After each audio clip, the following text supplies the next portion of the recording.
আর শরণাগতি, আমাদের তাঁতে শরণাগত হতে হবে। আত্মনিবেদনের যে সাধন, শরণাগতির যে সাধন, সেটির 6টি ধাপ আছে। একটি সুন্দর শ্লোকে সেই ধাপগুলো তুলে ধরা হয়েছে। বলা হচ্ছে, আনুকূল্যস্য সংকল্প, প্রাতিকূল্যস্য বর্জনম, রক্ষিষ্যতি ইতি বিশ্বাস, গোপ্তৃত্বে বরণম তথা আত্মনিক্ষেপ কার্পণ্যে ষড়বিধা শরণাগতি। ঠাকুর প্রার্থনায় বলছেন যে প্রার্থনা করো আমি শরণাগত। শরণাগত তো শরণাগত একটি তো সাধন, তো সেটি কেমন করে হবে এই শ্লোকটিতেই বলা হচ্ছে। তো প্রথমে বলা হচ্ছে আনুকূল্যস্য সংকল্প, তার দিকে এগোতে, তাকে লাভ করতে বা ভক্তি লাভের জন্য যা কিছু অনুকূল, সেটি আমরা প্রতিজ্ঞা করে ওটিকে আমরা ধরে থাকব। আর যা এসবের প্রতিকূল, বলছেন প্রাতিকূল্যস্য বর্জনম, সেই প্রতিকূলগুলো আমরা আমাদের জীবন থেকে সরিয়ে দেব। তারপর বলছেন রক্ষিষ্যতি ইতি বিশ্বাস, তিনি আমার রক্ষাকর্তা, এই বিশ্বাস করতে হবে। শুধু তাই নয়, তিনি আমার একমাত্র রক্ষাকর্তা। এই যে বলছেন গোপ্তৃত্বে বরণম তথা, তাকেই একমাত্র রক্ষাকর্তা হিসেবে আমাদেরকে বরণ করতে হবে। আর কি করতে হবে? বলছেন আত্মনিক্ষেপ, নিজেকে তার পাদপদ্মে ছুঁড়ে দিতে হবে। আমরা অনেক সময় হয়তো কোনো মন্দিরে গিয়েছি, খুব ভিড় আছে, তখন আমরা হয়তো কোনো ফল বা ফুল দূর থেকে বাধ্য হয়ে ছুঁড়ে দিই, কেননা নাগাল তো পাচ্ছি না। তো এখানে বলা হয়েছে আত্মনিক্ষেপ, অর্থাৎ নিজেকেই ছুঁড়ে দিতে হবে তার পাদপদ্মে। আর কার্পণ্যে অর্থাৎ দীনতা, তার প্রতি আমাদের সবসময় দিনহীন একটা ভাব থাকবে। আর সমর্পণ, সব সমর্পণের কথা বলা হয়েছে। তন মন ধন এসব সব কিছু না দিলে কিছু হবে না। ঠাকুর বলছেন বকলমা দেবার কথা, আমুক্তার নামার কথা। ঠাকুর বলছেন যে আচ্ছা তোমরা বলতে পারো মানুষ বিড়াল ছানা না হয়ে কেন বাদর ছানার মতো হতে চায়? তো আমাদেরকে ঠাকুর আসলে বিড়াল ছানার মতো শরণাগত হতে বলছেন। বিড়াল ছানা যেমন পূর্ণ নির্ভর তার মায়ের প্রতি, মা যেখানে রাখে সে সেখানেই থাকে, সে নিজে কিছু চেষ্টা করে না, শুধু প্রয়োজনে ম্যাও ম্যাও করে। আমরা তিনি যেমন করে রাখবেন, আমরা তার স্মরণ নিয়ে ঠিক তেমন করে পড়ে থাকবো, এটি তিনি চান। তো এই সমর্পণের আদর্শ, সমর্পণের ভাব আমাদের অনুশীলন করতে হবে। মনে করতে হবে সব কিছুই রামের ইচ্ছা, তিনি আমাদের যেমন করে রাখুন আমরা তেমন করেই থাকব। তিনিই তো সর্বস্ব। গতির ভর্তা প্রভু সাক্ষী নিবাস শরণম সহিত, প্রভব প্রলয় স্থানম নিধানম বীজম অব্যয়ম। তিনি গতি, আমরা তো তাকেই লক্ষ্য করে এগোচ্ছি। আর তিনি ভর্তা অর্থাৎ ভরণকর্তা, আমাদের সমস্ত ভরণ পোষণ তো তিনিই করছেন। তিনিই প্রভু, তার ইচ্ছায় সব হচ্ছে। তিনি সাক্ষী, তিনি সব কিছু দেখছেন। তিনি নিবাস আশ্রয়স্থল, তিনিই শরণ, আমরা তাঁরই শরণ নেব। আর তিনি আমাদের একমাত্র বন্ধু। বলা হয় তমেব মাতা চ পিতা তমেব, তমেব বন্ধুশ্চ সখা তমেব, তমেব বিদ্যা দ্রবিণম তমেব, তমেব সর্বম মম দেব দেব। তিনি আমাদের সর্বস্ব, তিনি আমাদের মাতা পিতা, তিনি আমাদের বন্ধু, তিনি আমাদের সর্বস্ব। এই ভাব নিয়ে আমাদের এগোতে হবে। একটি গানে আছে, নাথ তুমি সর্বস্ব আমার, প্রাণাধার সারাৎসার, নাহি তোমা বিনে কেহ ত্রিভুবনে, বলিবার আপনার। তুমি সুখ শান্তি সহায় সম্বল, সম্পদ ঐশ্বর্য জ্ঞান বুদ্ধি বল। তুমি বাসগৃহ আরামের স্থল, আত্মীয় বন্ধু পরিবার। তুমি ইহকাল, তুমি পরিত্রাণ, তুমি পরকাল, তুমি স্বর্গধাম, তুমি শাস্ত্রবিধি, গুরু কল্পতরু, অনন্ত সুখের আধার। ভগবান শ্রীরামকৃষ্ণ তিনি এই গানটি উল্লেখ করে তার অন্যতম পরিকর স্বামী শারদানন্দজিকে বলেছিলেন যে দেখ, এর মধ্যেকার যে কোনো একটি ভাব আয়ত্ত করলে তোমার সব হবে। তো এইরকম একটি ভাব নিয়ে আমাদের এগোতে হবে। আর আমাদের সমস্ত কিছু, আমাদের দেহ, আমাদের ইন্দ্রিয়, আমাদের মন, আমাদের বুদ্ধি, আমাদের সমস্ত আবেগ, ইমোশন, আমাদের সমস্ত কল্পনা, ইমাজিনেশন, আমাদের সমস্ত ভাবনা, কন্টেমপ্লেশন, আর আমাদের সমস্ত কর্ম, অ্যাকশান, সব কিছু আমরা ভগবানের দিকে মোড় ফিরিয়ে দেওয়ার চেষ্টা করব। এই যে মোড় ফেরানো, যে কোনোভাবে ভগবানের দিকে সব কিছু মোড় ফিরিয়ে দেওয়া, তো এইটি ভক্তি সাধনার অন্যতম। এটি শ্রীরামকৃষ্ণ আমাদের শেখাচ্ছেন। সব কিছুতে ভগবদ্মুখী করতে হবে। ভগবান শ্রীকৃষ্ণ গীতায় বলছেন, মন্মনা ভব মদ্ভক্ত মজ্জাজে মাং নমস্কুরু মামে বৈশ্যসি যুক্তৈব আত্মানং মৎপরায়ণঃ। বলছেন মন্মনা ভব মদ্ভক্ত মজ্জাজে মাং নমস্কুরু। তো আমরা এরকম ভাবতে পারি। তো ভগবান তিনি বলছেন মন্মনা ভব, যে আমাতে মন দাও।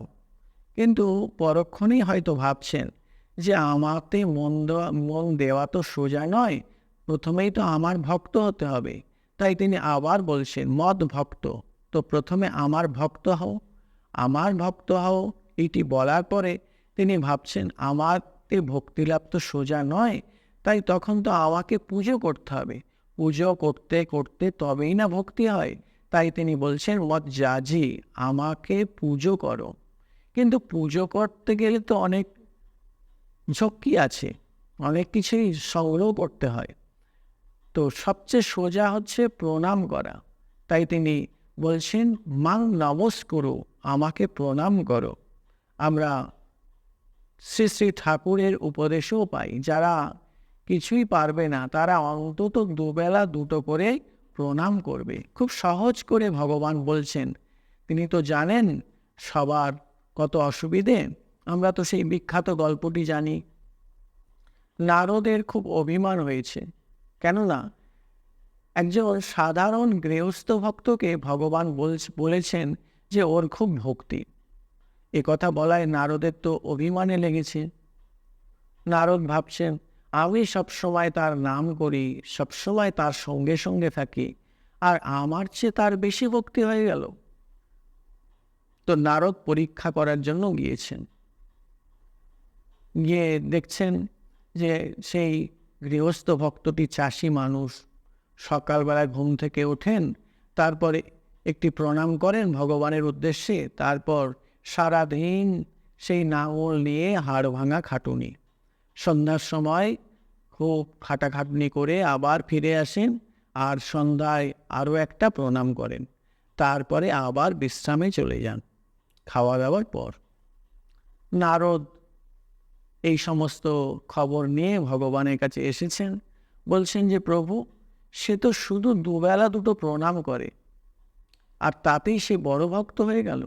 ভগবান কিছুই বললেন না। ভগবান নারদকে বলছেন, নারদ তুমি এক কাজ করতে পারো? এই একটি দুধের বাটি দিচ্ছি, তুমি এই দুধের বাটিটা নিয়ে বিশ্বব্রহ্মাণ্ড ঘুরে এসো, কিন্তু দেখো যেন এক ফোঁটাও না পড়ে। তো নারদ বলছেন এই কাজ আমি এক্ষুনি করে দেব। তো তিনি বেরিয়েছেন দুধের বাটিটি নিয়ে, খুব সতর্ক সন্তর্পণে যাচ্ছেন যাতে এক ফোঁটাও না পড়ে। তারপরে ঘুরে এসে যথা সময়ে প্রভুকে সমর্পণ করেছেন। প্রভু বলছেন যে নারদ, দুধ একটুও পড়েনি তো? তো ভগবানকে তিনি বলছেন যে না প্রভু, আমি কত সতর্ক ছিলাম, কিছুতেই এক ফোঁটা পড়তে দিইনি। ভগবান বলছেন নারদ, তুমি এই যে ঘুরে এলে, আচ্ছা বলো তো তুমি কতবার আমাকে মনে করেছো? তো নারদ বলছেন প্রভু, আপনাকে একবারও মনে করতে পারিনি। আসলে এই দুধের দিকে পুরো নজর ছিল তো, পাছে দুধ পড়ে যায়। তখন ভগবান বলছেন, নারদ, ওই ভক্ত দরিদ্রের সংসার এত কষ্ট করে পরিশ্রম করে সংসার চালায়, এত কষ্টের মাঝখানেও অন্তত দুবার তো আমায় স্মরণ করে, আর তুমি এই সামান্য কাজ করতে গিয়ে একবারও স্মরণ করতে পারোনি। তাহলে বোঝো যে আমি কেন ওকে বড় ভক্ত বলেছি। তো যাই হোক, আমরা যারা সংসারী মানুষ আছি, আমরা যদি দুবেলা অন্তত তার দুটি প্রণাম করি, তাতেও তিনি খুশি হন, অবশ্য যদি আমরা আন্তরিকভাবে করি। শ্রীমদ্ ভাগবতমে আর একটি অন্যতম শিক্ষা, সেটি হচ্ছে সর্বেন্দ্রিয় দিয়ে ভগবানের উপাসনা। খুব সুন্দর একটি শ্লোক আছে সেখানে, তার ভাবটি সেই সর্বেন্দ্রিয় দিয়ে ভগবানের উপাসনার ভাব। সেখানে বলা হচ্ছে, বাণী গুণানুকথনে শ্রবণৌ কথায়াম হস্তৌ চ কর্মসু পাদয়োর্ন স্মৃতাম শিরস্তব নিবাসো জগত প্রণামে দৃষ্টি শতাম দর্শনেস্তু ভবত্ব নূনাম। এর অর্থ কি? বলছেন, আমাদের বাণী বা কথা যেন সবসময় তোমার গুণগানে পরিপূর্ণ থাকে। আমি যেন কানে সবসময় তোমার নাম, গুণগান, লীলা কীর্তন শুনতে পাই। আমার হাত যেন সবসময় তোমার সেবা পূজায় ব্যাপৃত থাকে। আমার মন যেন সবসময় তোমার চরণ পদ্মের কথা চিন্তা করতে পারে। আর আমার এই শির যেন তোমার নিবাসস্থল এই জগতে সবসময় প্রণত থাকে। আমরা রবীন্দ্রনাথের বিখ্যাত গীতাঞ্জলি কাব্যে পাই, তিনি বলছেন, আমার মাথা নত করে দাও হে তোমার চরণ ধুলার তলে, সকল অহংকার হে আমার ডুবাও চোখের জলে। তো সেই রকম আমাদের মাথা যেন তার পাদপীঠ এই জগতে সবসময় প্রণত থাকে, আর সবসময় যেন তোমার ভক্তদের আমি দর্শন করতে পারি। তো এরকম একটি প্রার্থনা। তো এভাবে আমরা দেখছি যে ভাগবত শিক্ষা দিচ্ছে যে আমরা যেন সমস্ত ইন্দ্রিয় দিয়ে তার উপাসনা করতে পারি। শ্রীরামকৃষ্ণ তিনি কথামৃতের এক জায়গায় বলছেন, ভক্তির মানে কায়ে মনোবাক্যে তার ভজনা। কায়ে অর্থাৎ হাতে তার সেবা পূজা করা, পায়ে তার স্থানে যাওয়া, চক্ষে তার বিগ্রহ দর্শন করা, মনে তার ধ্যান চিন্তা লীলা স্মরণ করা, আর বাক্যে তার স্তব স্তুতি নাম গুণ কীর্তন করা। শ্রীরামকৃষ্ণের অন্যতম লীলা পরিকর কথামৃতের সংগ্রাহক এবং কথক। তো তিনি বলছেন একটি কথা, যে ঈশ্বর ইন্দ্রিয় দিয়েছেন বিষয় সুখ ভোগ করার জন্য নয়, তাকে আস্বাদন করার জন্য। তো আমাদের উচিত যে কোনোভাবে আমরা যা ইন্দ্রিয় পেয়েছি সেই ইন্দ্রিয় দিয়ে তাকে আস্বাদন করব, তাকে সেবা পুজো করব। ভাগবতে একটি জায়গায় বলা হয়েছে যে যে চোখে আমরা তার বিগ্রহ দর্শন করি না, সে চোখ যেন ময়ূরের পাখায় আঁকা চোখের মতো নিরর্থক। যে হাত দিয়ে তার সেবা পুজো করি না, সেই হাতে যদি সোনার বালাও পরা থাকে, সেই হাত নিরর্থক। সে হাত মৃতদেহের হাতের সমতুল্য। যে কানে আমরা ভগবানের নাম, গুণগান, লীলা শ্রবণ করি না, সেই কান ইঁদুরের বাসস্থান, গর্তের মতো নিরর্থক। আসলে সেখানে বলতে চাওয়া হচ্ছে যে আমরা যেন সমস্ত ইন্দ্রিয় দিয়ে তাকে উপাসনা করি, তাকে সেবা করি, তাকে আস্বাদন করার প্রয়াস করি। আমাদের যে আঙুল আছে, এই আঙুল যেন আমরা তার নাম জপের কাজে ব্যয় করতে পারি। তো আমাদের শাস্ত্রে বিভিন্ন জায়গায় যোগ ও সমন্বয়ের কথা বলা আছে।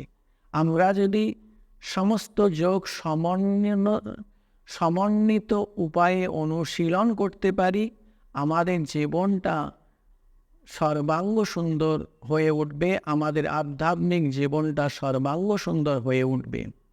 তো আমরা কথামৃতে দেখি যে তিনি এই 4 যোগ সমন্বয়ের কথা বলেছেন।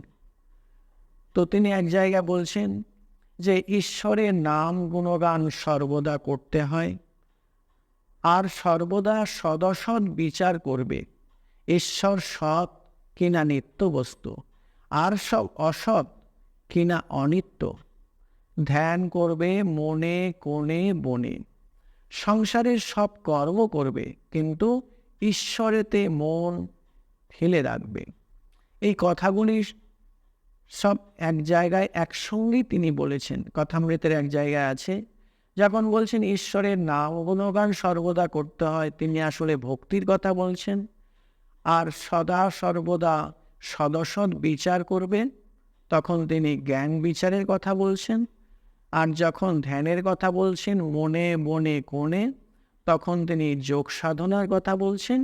আর বাকি তিনি বলছেন সংসারে সব কর্ম করবে, ঈশ্বরেতে মন ফেলে রাখবে, সেখানে তিনি কর্মযোগের কথা বলছেন। সর্বোপরি আমরা বলছিলাম তিনি কিন্তু আমাদের মোড় ফেরানোর কথা বলেছেন। কথামৃতে আমরা এই মোড় ফেরানোর কথা পাই। আমরা আমাদের মনকে, আমাদের ইন্দ্রিয়কে ডাইভার্ট করার কথা ওখানে পাই। শ্রীমদ্ ভাগবতমেও এই মোড় ফেরানোর কথা আছে। গৌড়ীয় বৈষ্ণব ঐতিহ্যেও মোড় ফেরানোর কথা বলা হয়েছে। শ্রীমদ্ ভাগবতমে আছে, কেনাপি উপায় না মন কৃষ্ণে নিবেশয়ের। আমাদের উচিত যে কোনোভাবে কৃষ্ণে মন নিবেদন করা। নরোত্তম দাস বলে একজন বৈষ্ণব সাধক, তিনি একটি পদে লিখেছেন, কাম কৃষ্ণ কামার্পণে, ক্রোধ ভক্ত দেশি জনে, লোভ সাধু সঙ্গ হরি কথা। বলছেন আমাদের যদি চাইতেই হয় তাহলে কৃষ্ণকেই চাইব, কৃষ্ণকেই কামনা করব। যদি ক্রোধ করতে হয়, যারা ভক্তদের শত্রু তাদের প্রতি ক্রোধ করব। আর লোভ করতে হলে সাধু সঙ্গের লোভ করব, হরি কথার লোভ করব। তো আমরা তাতে নিজেদেরকে নিবেদন করার জন্য এই রকম উপায় অবলম্বন করতে পারি। আর আমরা আমাদের সমস্ত প্রয়াস যেন সেই ভগবৎ পিয়াসী হয়। বলছেন তদর্থে অখিল চেষ্টিতম। আমাদের সমস্ত প্রয়াস যেন তাকে পাওয়ার জন্য হয়। ওই যৎ করমি যদস্নাসি, যৎ জোহসি দদাসি, যৎ তপস্যসি কৌন্তেয়, তৎ কুরুষ্ব মদর্পণ। এই যে তাতে আমরা সব সমর্পণ করব, কেবল তাকে পাওয়ার জন্য তো করব, তার সান্নিধ্য লাভের জন্য তো করব। বলা হয় যে তৎকর্ম হরিতোষম ইয়াত, সেটাই হচ্ছে সত্যিকারের কর্ম, যাতে করে আমরা ভগবানকে খুশি করতে পারি। নারদ বলছেন তৎ অর্পিত অখিল আচরতা। আমরা যা করব সব কিছু তাতে সমর্পণ করব, এইটি যেন আমাদের মনে থাকে। আর আমরা কিছু জিনিস ত্যাগ করব। শ্রীরামকৃষ্ণ এবং শ্রীমদ্ ভাগবত ইত্যাদি গ্রন্থে আমরা সেই রকম শিক্ষাই পাই। ঠাকুর বলছেন আমাদেরকে অহংকার ছাড়তে হবে, সংকীর্ণতা ছাড়তে হবে, গোঁড়ামি ছাড়তে হবে, কপটতা ছাড়তে হবে, কর্তৃত্ব স্পৃহা, ভণ্ডামি, ধর্মধ্বজিতা, এগুলো আমাদের ছাড়তে হবে। ঠাকুর বলছেন যে আমি রূপ ঢিপিতে ভগবত ভক্তিরূপ জল জমে না। তিনি ঘণ্টাকর্ণের গল্প বলেছেন, সেখানে সেই গল্পের মধ্য দিয়ে তিনি বলতে চেয়েছেন যে এই সংকীর্ণতা, গোঁড়ামি ভালো নয়। একজন ভক্ত ছিল, তিনি শিবের ভক্ত ছিলেন। লোকে যখন হরি হরি বলতো তার খুব বিরক্ত লাগতো, তাই তিনি কানে ঘণ্টা ঝুলিয়েছিলেন যাতে তিনি হরিনাম শুনতে না পান। তো এই রকম ভক্ত শ্রীরামকৃষ্ণ চান না।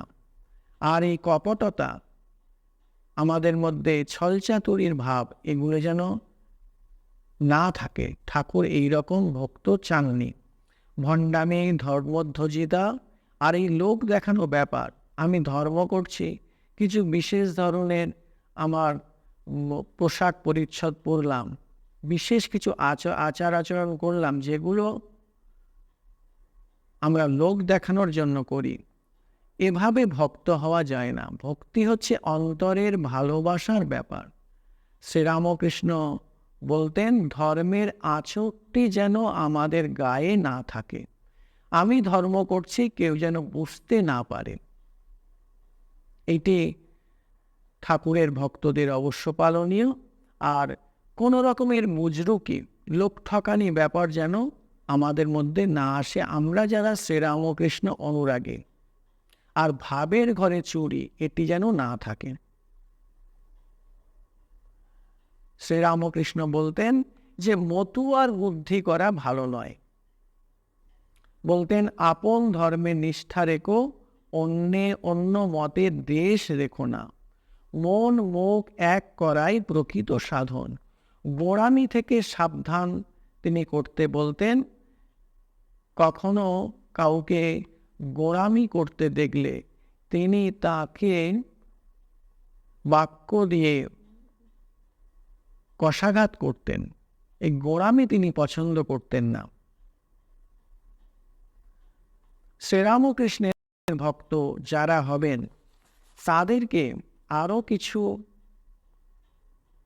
কর্তব্য পালন করতে হবে, যেমন পঞ্চযজ্ঞ।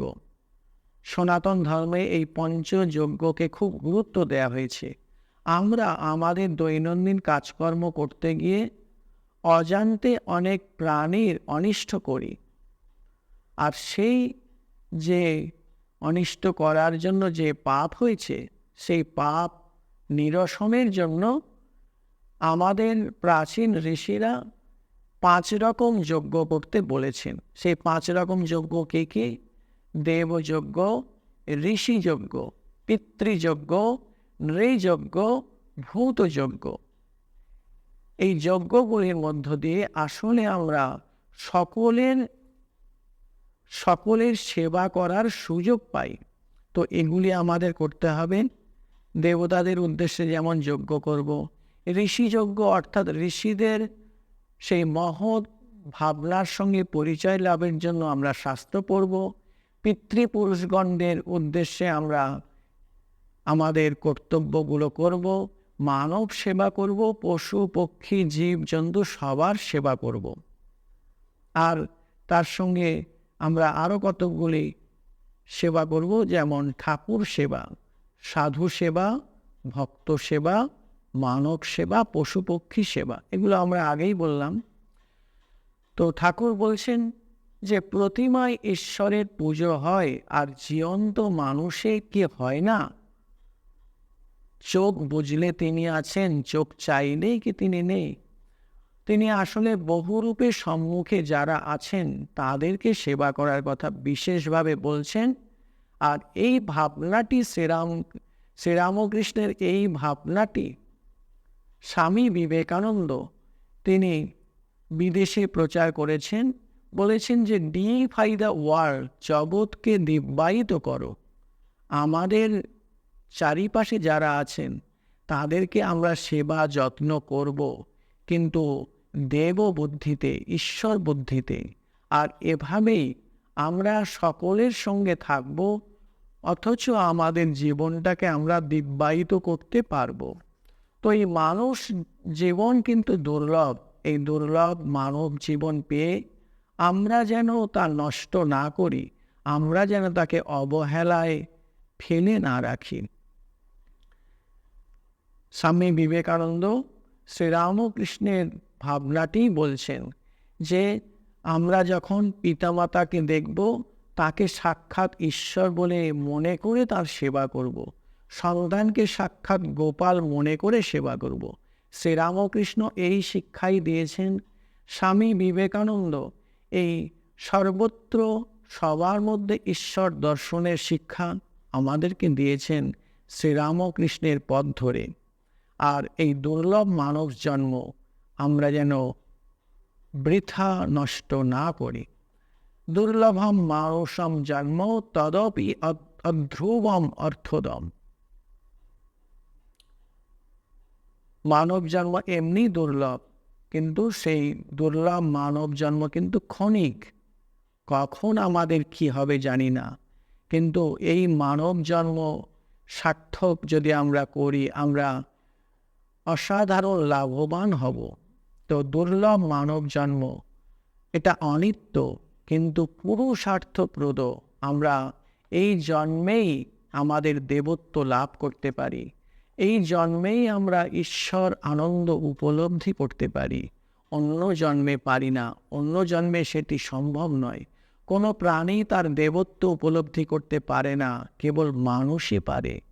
যখন এই মানব জন্ম পেয়েছি, এ যেন আর বৃথা না যায়, এটি আমাদের মনে রাখতে হবে।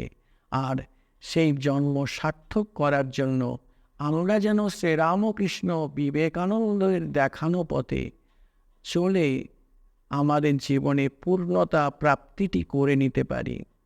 গানে আছে, এই এমন মানব জন্ম আর কি হবে, মন যা করো তরায় করো এইভাবে। লালন ফকিরের এই গান খুবই তাৎপর্যপূর্ণ। এমন মানব জনম আর কি হবে, মন যা করো তরায় করো এইভাবে। অনন্ত রূপ সৃষ্টি করলেন সাই, শুনি মানব রূপের উত্তম কিছু নাই।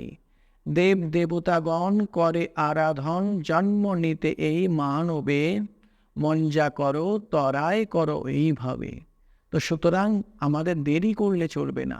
এই জীবন কখন যে শেষ হয়ে যাবে আমরা কেউ জানি না, পরের মুহূর্তে যে কী হবে তাও জানি না। সুতরাং যত তাড়াতাড়ি পারি আমরা জীবনটাকে সার্থক করে তুলব, এই প্রয়াসই আমাদের হওয়া উচিত। কত ভাগ্যের ফলে না জানি মন রে, পেয়েছ এই মানব তরণী। বেয়ে যাও তরায় তরি, সুধারায় যেন ভরা না ডোবে। এমন মানব জনম আর কি হবে, মন যা করো তরায় করো এইভাবে। তো আজকের এই পর্যন্ত। সর্বে ভবন্তু সুখিনো, সর্বে সন্তু নিরাময়া, সর্বে পশ্যন্তু ভদ্রাণি, মা কশ্চিৎ দুঃখ ভাগ ভবেদ। ওম শান্তি শান্তি শান্তি। হরি ওম তৎসৎ। শ্রীরামকৃষ্ণার্পণমস্তু।